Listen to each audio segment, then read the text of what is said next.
Good day guys, for today's video nag-troubleshoot tayo ni og water pump guys nga 1 horsepower. So automatic ni siya nga paganahon guys kini nga water pump. So kani nga pump is para sa usa ka balay sa first floor o second floor nga mo pressure siya to dining water tank, pressure water tank. So napod siya reservoir nga gikuhaan og tubig guys. So from potable service provider sa water district padulong ining pressure water tank.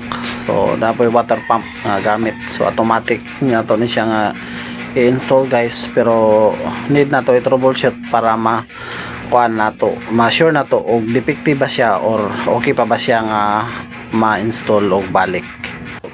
Thank you for watching guys.